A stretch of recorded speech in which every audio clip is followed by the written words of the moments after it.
नमस्कार दोस्तों, let's study YouTube channel पर आपका हार्दिक स्वागत है।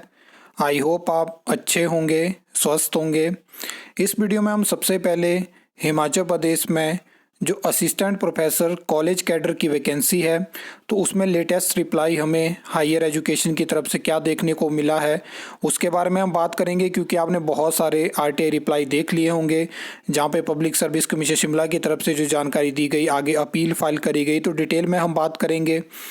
और उसके अलावा हम बात करेंगे जो नेक्स्ट हमारे पास हिमाचल प्रदेश में आपको पंचायती राज के चुनाव देखने को मिलने वाले हैं।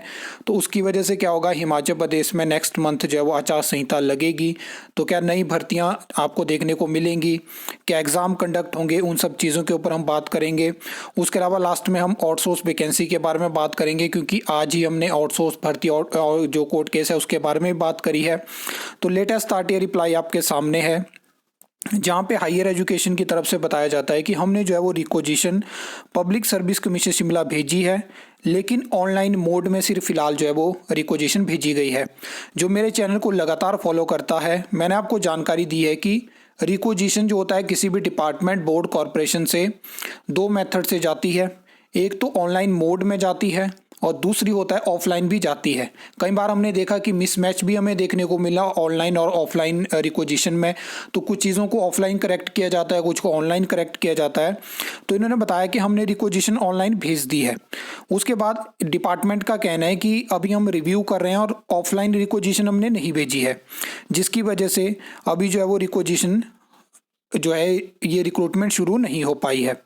देखिए, मैं आपको बताना चाहता हूँ कि इस टाइम पे अगर आप बात करोगे कि क्या स्थिति है, क्या चीज़ें चली हैं, तो कुछ इस तरह के समीकरण है कि सबसे पहले आपको हिमाचल प्रदेश में सेट का एग्ज़ाम देखने को मिलेगा। सेट का रिजल्ट भी का भी वेट किया जा सकता है, और उसके बाद ही असिस्टेंट प्रोफेसर की जो रिक्वेजिशन है, जो एडवर्टाइजमेंट है, वो आपको देखने को मिल सकती है। इस तरह की कुछ सिचुएशन बनाई जा रही है। अदरवाइज एक मंथ पहले भी ये वैकेंसी एडवर्टाइज हो सकती थी। तो ये चीज़ मुझे लगती है, बाकी आपको वेट करना पड़ेगा। लेकिन मैंने आपको कहा है कि इस साल डेफिनेटली आपको असिस्टेंट प्रोफेसर कॉलेज कैडर की वैकेंसी देखने को मिल जाएगी। टाइम टू टाइम आपको यहाँ पे इन्फॉर्मेशन देखने को मिलेगी, हर एक अपडेट मिलेगी 15-20 दिन के बाद, चाहे वो आरटीआई से हो, चाहे वो खबरों से हो, चाहे वो सोर्सेज से हो। तो आपको चैनल को सब्सक्राइब करना है।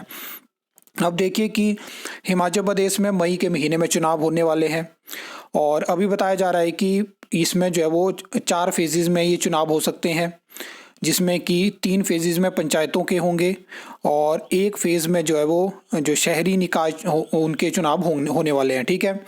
अब ऐसा है कि अगर मई के महीने में 20 तारीख के आसपास जो है वो आयोग टारगेट कर रहा है कि हम उस टाइम पे एग्ज़ाम ये चुनाव कंडक्ट करवाएंगे, तो उसका सीधा सीधा मतलब है कि एक मंथ पहले आचार संहिता लगेगी, और 20 अप्रैल के आसपास जो है वो आचार संहिता हिमाचल प्रदेश में लग सकती है।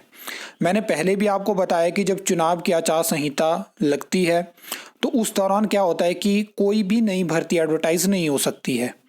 लेकिन ऐसा नहीं है कि बिल्कुल भी नहीं हो सकती है। एक कंडीशन रहती है कि अगर सरकार प्रायोरिटी बेसिस पे, जैसे कि आपको पता है कि सीबीएसई स्कूल्स में रिक्रूटमेंट करना ज़रूरी है, तो ऐसी भर्तियों के रिगार्डिंग जो होता है सरकार परमिशन ले सकती है चुनाव आयोग से, और अगर चुनाव आयोग परमिशन देता है तो भर्तियां एडवर्टाइज करी जा सकती हैं। ऐसा नहीं है कि हो ही नहीं सकती हैं।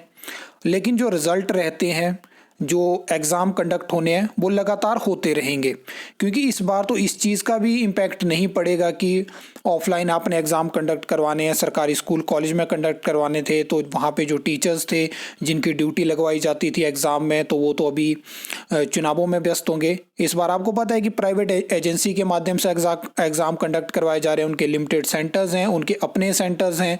तो ये सब स्थिति है, तो उस वजह से तो एग्ज़ाम कंटिन्यूसली कंडक्ट होते रहेंगे। और बाकी आप ये भी एक्सपेक्ट कर सकते हो कि जो सरकार नॉर्मल कंडीशन में, नॉर्मल टाइम में जो भर्तियां एडवर्टाइज नहीं कर सकती है, वो क्या चुनावी आचार संहिता के दौरान भर्तियां एडवर्टाइज करेगी? तो ये चीज़ भी आपको सोचनी पड़ेगी। और इसके अलावा जो भी और अपडेट आएंगे मैं आपको बताने की कोशिश करूँगा। देखिए, आउटसोर्स वैकेंसी के बारे में बात कर लेते हैं। आपने देखा होगा कि पिछले 4-5 महीनों में आउटसोर्स भर्तियां रुकी हैं। जिनमें इंटरव्यू हुए हैं उनमें रिजल्ट हमें देखने को नहीं मिले हैं, और अभी जो है वो आउटसोर्स भर्तियां लंबे समय के लिए रुक सकती हैं। मैंने आज भी आपको आउटसोर्स भर्ती कोर्ट केस की जानकारी दी, जहां पे मैंने बात करी कि सरकार पे हाई कोर्ट की तरफ से 20,000 की कॉस्ट लगाई गई है। उसका रीज़न है कि सरकार पिछले साल से जो है वो टाल मटोल कर रही है, टाइमली रिप्लाई फाइल नहीं कर रही है, जो भी हाई कोर्ट ने एफिडेविट दायर करने की मांग करी थी।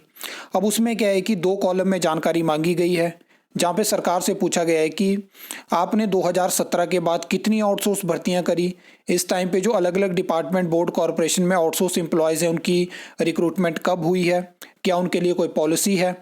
और दूसरी तरफ एक और जानकारी मांगी गई है कि जब ये केस लगा था, जब हाई कोर्ट ने एक स्टे दिया था, उसके बाद आपने कितनी आउटसोर्स भर्तियां करी हैं।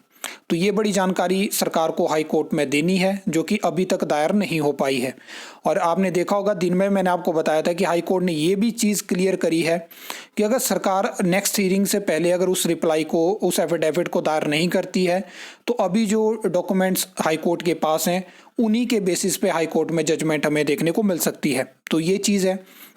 बाकी ये कुछ भर्तियां मैंने यहाँ पे मेंशन करी हैं। कोई सितंबर अक्टूबर 2025 से रिक्वेजिशन एचपीएससी के पास है। आया हेल्पर में आपने देखा कि इंटरव्यू होते हैं, कहीं पे एग्ज़ाम कंडक्ट करवाए जाते हैं, लेकिन रिजल्ट वहाँ पे भी हमें देखने को नहीं मिला। जूनियर इंजीनियर की अगर हम बात करें तो दिसंबर में इंटरव्यू हुए थे अर्बन डेवलपमेंट डिपार्टमेंट में, जहाँ पे कॉरपोरेशन, काउंसिल और नगर पंचायत में रिक्रूटमेंट होती है, तो वो रिजल्ट भी और वहाँ पर भी ज्वाइनिंग नहीं हो पाई है। और भी बहुत सारी आउटसोर्स रिक्रूटमेंट है जहाँ पे पेंडिंग है ज्वाइनिंग, और आने वाली हैं बहुत सारी, लेकिन उनको भी फिलहाल के लिए होल्ड पे डाला गया है, क्योंकि हाई कोर्ट में कुछ ऐसी स्थिति है कि जो केस है वो सरकार के अगेंस्ट जा सकता है, क्योंकि सरकार जानती है कि अगर हमने एफिडेविट में जानकारी दी, क्योंकि कोर्ट ने डायरेक्टली पूछा है कि आप बताइए कि आउटसोर्स एम्प्लॉयज़ आपके पास कितने, क्या उनके पॉलिसी है, क्या ये एक्सप्लॉयटेशन है। तो इन चीज़ों पे जब सरकार रिप्लाई फाइल करेगी तो वहाँ पे हाई कोर्ट को क्लियर जानकारी होगी। और एक और चीज़ उन्होंने वहाँ पे एडअप करी है उस केस में कि देखिए, किसी भी स्टेट में आपने देखा होगा आउटसोर्स रिक्रूटमेंट तो नहीं रुक सकती है, आउटसोर्स रिक्रूटमेंट होती है, लेकिन कुछ ऐसी एसेंशियल पोस्ट होती हैं जहां पे सरकार आउटसोर्स रिक्रूटमेंट नहीं कर सकती है, लेकिन वहां पे भी आउटसोर्स रिक्रूटमेंट करी गई हैं। फिर वो चाहे जेई हो, चाहे वो स्टाफ नर्स हो, चाहे और भी पोस्ट हो, तो उन चीज़ के ऊपर भी सरकार को जानकारी देनी है। तो अब देखते हैं कि क्या हाई कोर्ट में जजमेंट आती है आउटसोर्स भर्ती कोर्ट केस से, जो कि 2022 से हाई कोर्ट में है और अभी तक वहाँ पे हियरिंग लगातार हमें देखने को मिली है। बीच में सुप्रीम कोर्ट भी गया। और उसके अलावा क्या सरकार हाई कोर्ट में डिसीजन के बाद अगर सरकार के अगेंस्ट जाता है तो क्या सुप्रीम कोर्ट जाती है, क्योंकि ये चीज़ें भी हमने लगातार देखी है। वर्तमान सरकार सुप्रीम कोर्ट तक जाती है, बहुत सारे जो जजमेंट रहती है हाई कोर्ट की, तो उन पे भी हम देखेंगे। फिलहाल इस वीडियो में इतना ही। आई होप आपको वीडियो अच्छी लगी होगी, इन्फॉर्मेटिव लगी होगी। तो वीडियो को लाइक, कमेंट, शेयर कर सकते हो, चैनल को सब्सक्राइब कर सकते हो फॉर द न्यू अपडेट्स के लिए।